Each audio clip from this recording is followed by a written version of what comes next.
Good afternoon, dear participants. Today we're going to focus on a very interesting, but at the same time on a very complex topic, which is inversion and fronting. So basically, both of these tools are a means of a language to put an emphasis in the sentence, right? To highlight something emotionally. So basically, let us remember some basic terms that we have in language. This is fixed and flexible word order. So in the Russian language, we have a flexible word order, which means that we may change the position of different words in a sentence and we may not lose anything in the meaning. But at the same time, in the English language, we have a fixed word order. So it will mean that each word has each place, their place in the sentence, and by changing the places, we will change the meaning of it. So let us focus on these two means, these two tools of creating emphasis in the sentence. Inversion and fronting are both ways to change the normal word order. What is the normal word order? This is the direct word order, subject and a verb. So this is the basic structure of any sentence that we might encounter in the English language. Pete's dog beat Mike is not the same as Mike beat Pete's dog. So you can see that we changed the order of the words in the sentence, and it completely changed its meaning.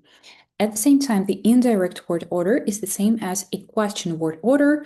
We put an auxiliary verb or a modal verb in front of the subject. Did Pete's dog beat Mike? So this is an indirect word order, and at the same time, we can say that it's an inverted word order. He was late and he did not apologize. So this is the direct word order, no emphasis here. Not only was he late, but he also, but he didn't apologize. So here we put an emphasis on the action. Not only was he late. All right. At the same time, I highly suggest that you print out or memorize or practice a lot with parts of speech and parts of sentences because this will deeply advance your understanding of the English language of any advanced construction. So part of speech is different from part of sentence. Please translate these two terms in like any translator, and you will immediately remember and recollect some knowledge from probably your school, because these basic terms will do absolutely good in terms of fronting and inversion, because we're speaking about the order of words in the sentence. So a part of speech is noun, verb, adjective, adverb, also prepositions. These are parts of speech. What is key here is adjective defines a noun. So by using an adjective, we give qualifications to the noun. This, I don't know if you can see it, this pen is white. This apple is, I don't know, red. So we give qualifications to these nouns, characteristics. Adverbs define verbs, the manner of an action. So we create the definition of an action. Badly, hardly, these are all manners of doing something. This is completely different from part of sentence. I know that it may seem pretty boring, but please believe me that you will need it while studying inversions and fronting. So a subject, you can see how we underline this. Predicate, it's basically something of a verb, but that's part of sentence. Also, we have objects and complements. Objects define some additional information. It may be expressed by the noun, for example, and complements define where and when the action took place. All right. So let us start with subject auxiliary inversions. Why these are called subject auxiliaries? Because you can see that we first put the adverb and then the auxiliary verb. So we changed the places of the two words here. You may also consult my grammar lab, which is unit 76. It's pretty illustrative here, and this explanation is based on this unit. Okay, let's go. You can see some adverbs with negative meaning, which are highly recommended to use in your writing pieces and your essays, for example, never had they experienced such behavior. So this is the example of subject auxiliary.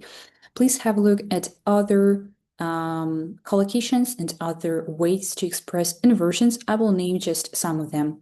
At no time during the operation did the patient regain consciousness, right? Again, the auxiliary verb did came before the subject, the patient.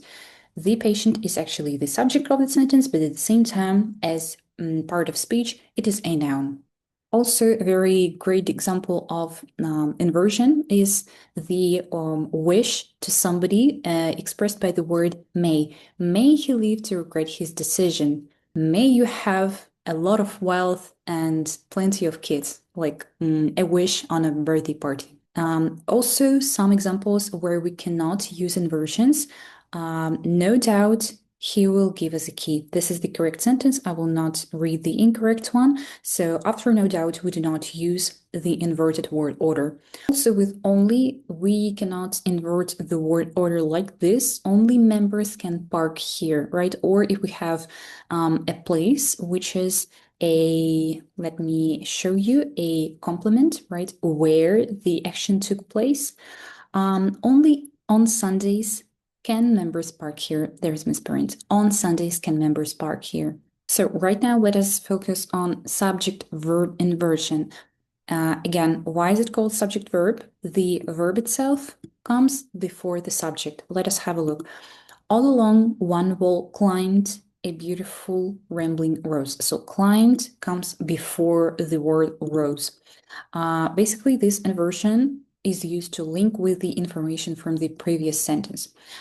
This is the example of this comment. For the first hour, the team seemed evenly matched. Then came the turning point in the game as Ed scored. So here we can see the link with the previous information. Also, I would like to focus here on the style of communication. This is basically literary or very formal style of communication. So you can either use these inversions in some books, in some, novels, or in formal language. So please note it while using this kind of inversion. Also, a very common usage of the inversion with the words as and then. Mr. Slater is expecting a pay rise, as are several other salesmen in the team. Right? So, as several other salesmen in the team also expect the pay rise. So there are also many situations when you just have to use the inversion, for example, such fixed expression as long live the king. It's super old-fashioned. Again, it's a highly formal style of writing. So we've discussed inversion, which is basically a question word order or the indirect word order. Right now, fronting is basically bringing forward adjectives and adverbs that define our verbs or nouns, right? Such is the fate of most orphans in this area. So we bring forward the adjectives and the adverbs of the sentence. Let us have a look at some more examples. Standing in the corner of the garden was a massively overgrown silver birch, etc., etc., birch tree.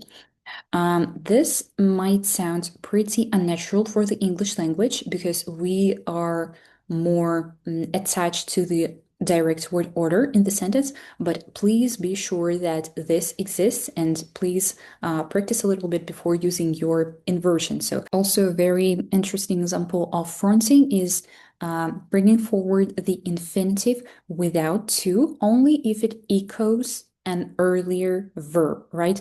As we had a link to the information in the previous sentence. Let us have a look at this one. He said he would arrive on time, and arrive on time he did. So we spoke about fronting of adjectives and adverbs, but these two correspond to objects and complements, right? We use adverbs to say where and when the action took place, and the adjective to give qualifications to the words, actually. Let us have a look at some more examples of fronting objects and complements. For example, this one, you can put it on pause and read through all of the context. Intelligent he certainly was, but in every other way, Ben was disappointed. So you may ask me, Julia, where do I use inversions and frontings? These are literary and formal styles of communication. Where do I basically use it? Exactly in your exams.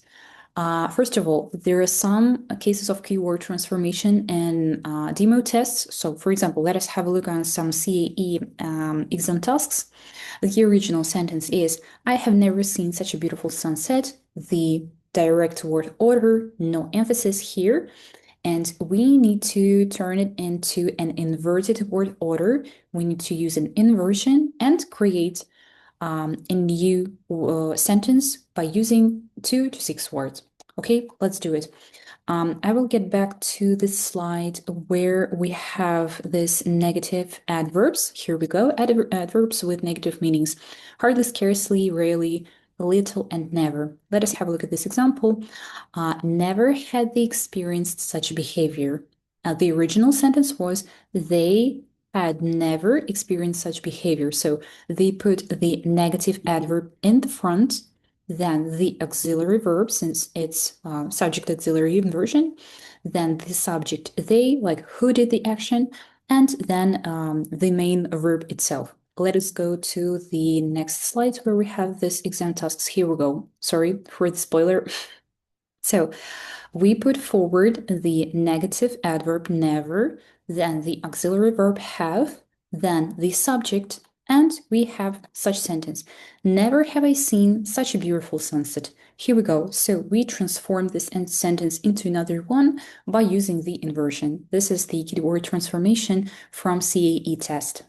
We might as well use it in our writing pieces, as I mentioned earlier. So, for example, in writing task part 2, it's IELTS test, we may use these examples of inversions. For example, such as the importance of intellectual versatility that students who explore beyond their main subjects may ultimately have the advantage. So I believe this is a great example of an inversion used to summarize the information, the arguments in the essay. Judging by this conclusion, we may say that a person spoke about intellectual diversity. There was an argument previously in some body paragraph about intellectual diversity, versatility, like different kinds of skills a person might have, and probably who explore beyond their main subject may ultimately have an advantage. Probably something about having an advantage was also mentioned. For example, some, I don't know, financial benefits, or I don't know, entering university. So something definitely was mentioned previously that is summarized in this one sentence, even by using rarely does the curriculum of a single discipline prepare a student for the complex challenges that the modern world sets up. Again, a very nice way to finalize, to summarize your essay, your reports, if it's in CAE test, your any formal type of writing, for example, a proposal. So please do your best, practice a lot, and use this type of inversions and frontings in your writing pieces. So let us have a brief summary of what we've discussed today. Both inversions and frontings put emphasis on some ideas in our sentences in the English language. It is fixed word order in the English language, and it is flexible word order in the Russian language. So this is precisely why we use inversions and fronting in the English language, to put emphasis on something. Inversion is a question word order, which is the indirect word order, whereas direct word order, it's like the normal word order in any sentence. Inversion, as we said, is question word order. Fronting is bringing forward the adjectives and the adverbs, okay? The objects and complements of a sentence. Please revise the parts of speech and parts of sentences, also here in this presentation. Both inversions and frontings are literary or formal, or I would say semi-formal stylistic devices. It is not very common that we use inversions in our colloquial language, but at the same time, I can say never before had I studied English that much. All right, so it would be pretty formal, but at the same time, I can use it in my colloquial language. Concerning the usage, these are writing tasks. These are creative reviews, formal types of writing, essays. Please use these advanced constructions in your writing pieces. Also, keyword transformations, and I would say gap filling again in your CAE tasks. So it's pretty common that they used inversions and fronting in advanced exam tasks. Dear participants, thank you very much for paying attention to this presentation. Please leave your feedback, leave your questions in the comments. I will be super glad to answer all of them. And I will leave some exercises to practice this material. And I'm going to see you in my next video, and bye-bye, see you.